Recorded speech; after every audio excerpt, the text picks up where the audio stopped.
Hello दोस्तों। तो Marvel cinematic universe currently बहुत ज़्यादा फेमस है और लगभग इस दुनिया में हर वो व्यक्ति जो मूवीज़ देखता है या देखना पसंद करता है वो एमसीयू के बारे में तो ज़रूर जानता है। लेकिन दोस्तों, क्या आपको पता है कि एमसीयू में बहुत सारे इवेंट ऐसे थे जो कि असल में कॉमिक्स में हुए ही नहीं थे। जब मार्वल सिनेमैटिक यूनिवर्स को बनाया जा रहा था तो मूवीज़ के जो मेकर्स थे उन्होंने हूबहू कॉमिक्स में जो दिखाया गया है उसे मूवीज़ में नहीं दिखाया।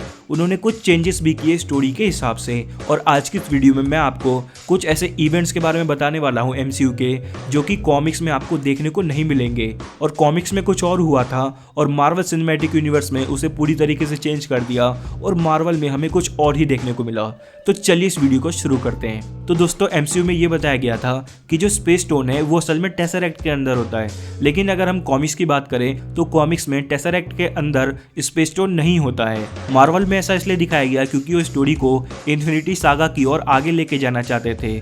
और अब हम कुछ और भी इवेंट्स के बारे में बात कर लेते हैं। जैसे मार्वल में ये बताया गया था कि जो लोकी है वो असल में थैनोस के लिए काम करता है एवेंजर्स 1 मूवी में। लेकिन अगर हम कॉमिक्स की बात करें तो लोकी किसी के लिए भी काम करना पसंद नहीं करता।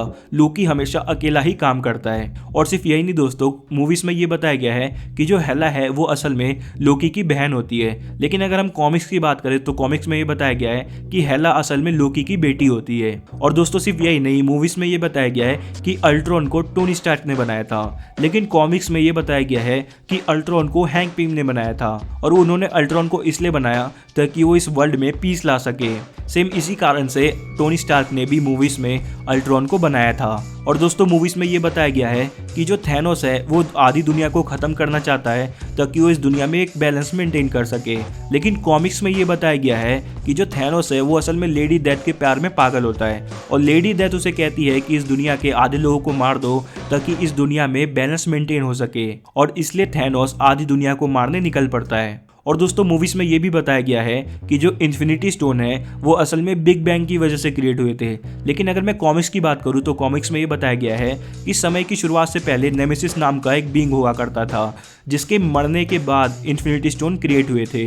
उसकी बॉडी से इन्फिनिटी स्टोन क्रिएट हुए थे, जिसमें स्पेस स्टोन था, सोल स्टोन था और भी बाकी सारे 6 स्टोन थे। और दोस्तों, मूवीज में ये बताया गया है कि पावर स्टोन इतना ज़्यादा पावरफुल होता है कि जो भी उसको होल्ड करेगा उसकी बॉडी लगभग मरने वाली हो जाएगी। जैसे कि आपने देखा ही था, गार्डियंस ऑफ द गैलेक्सी में बताया गया था कि पावर स्टोन बहुत ज़्यादा पावरफुल है कि कोई भी उसको होल्ड करता है उसकी हालत बहुत ज़्यादा ख़राब हो जाती है। लेकिन कॉमिक्स में ऐसा नहीं है। कॉमिक्स में कोई भी पावर स्टोन को बहुत ही ईजिली होल्ड कर सकता है। और सिर्फ यही नहीं दोस्तों, अगर आपने मूवीज़ देखी होगी तो उसमें ये बताया गया था कि जो रियलिटी स्टोन है वो असल में लिक्विड फॉर्म में होता है। लेकिन कॉमिक्स में ऐसा नहीं है। कॉमिक्स में रियलिटी स्टोन असल में स्टोन के फेज में ही होता है। और अगर बात इन्फिनिटी स्टोन की हुई ही है तो हमने इन्फिनिटी वॉर मूवी में और एंड गेम में देखा था कि इन्फिनिटी स्टोन को डिस्ट्रॉय किया जा सकता है।